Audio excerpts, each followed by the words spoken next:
Well, hello again. The last time we spoke about Jamaica College, we are talking about their glory and in champs and schools challenge quiz. And now they're in the news again.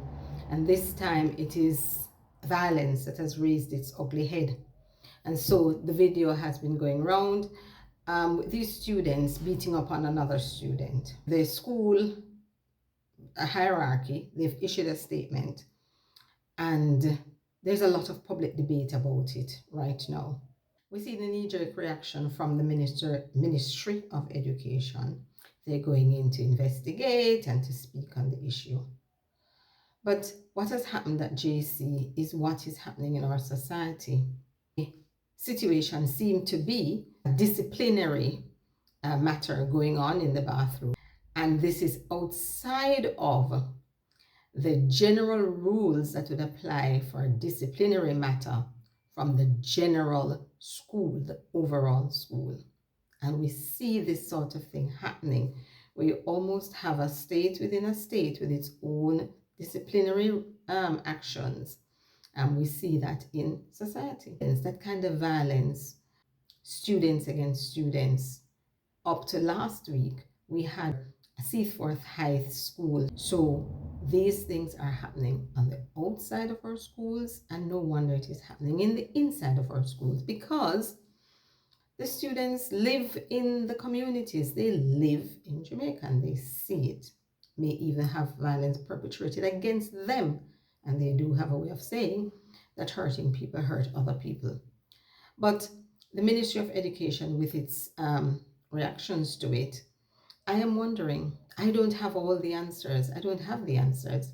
I leave that to the Education Act of 1980. That was the last amendment. That's over 40 years now. The students we have now are different. They have changed far more in the last 30 years, let alone an act that is 40 years old. And I believe that perhaps there should be amendments to that act to give the principals and the board, etc., the teeth, give them teeth to deal with the sorts of issues that they're facing. So, for example, you have had in the past where students are disciplined. There are cries for different forms of punishment or to overturn those decisions made by the schools and the school boards. And so we need a concerted effort from all stakeholders, the ministry, the parents, the school boards, the teachers, everybody, to rally around protecting other students who come to school to go about their scholarly ambitions from those who come to wreak havoc on them. Not only are these sanctions overturned sometimes, but even the very teachers, and I know that this happens in some institutions, are afraid to speak to the students. The parents at home are afraid to speak to them. The teachers, because of the badmanism that they come with, is one, and perhaps a little fear of proper protection from powers that be, so that you may actually have a teacher being charged with assault because they've gone into part a fight and may have had to rough up one or another to get that done. What is it that we're saying to the students? How do we manage it? I don't have the answer.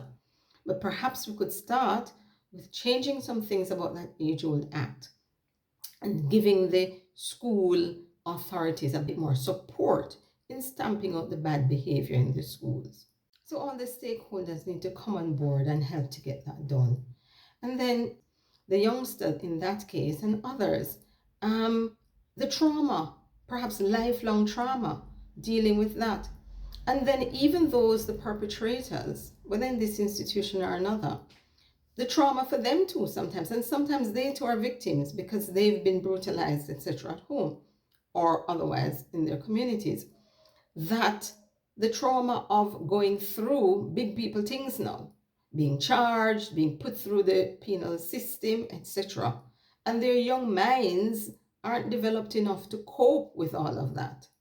And then the parents of especially this situation who are watching the video, what is going on through their minds? Victims sometimes too, because some of them are thinking, gosh, I didn't know that was happening. It is reported that the mom of the little boy said he came home and said he had headaches, but never said what was happening. And could it be the same? That some of these who are going to school, dressing up nice little angels, looking like going to school, and are going up and beating up boys. So when the parents see that, gasp, shock, horror in some cases, and victims all round and lots of stakeholder responsibilities and shame and being victims of situations. Not a good look for education. So let us see what the ministry will come up with, and I'm hoping that they will sit with the school administrators and listen carefully to what is being said. What are the things they have to deal with and the complexities of it, and work out something perhaps with changes to the Education Act to give them a little bit more support and teeth to clean up their institutions of all of the bad behavior, whether it has gone to as far as this kind of incident. The lesser offenses, once they get by, lead to bigger things happening on the school compound. Blessings all.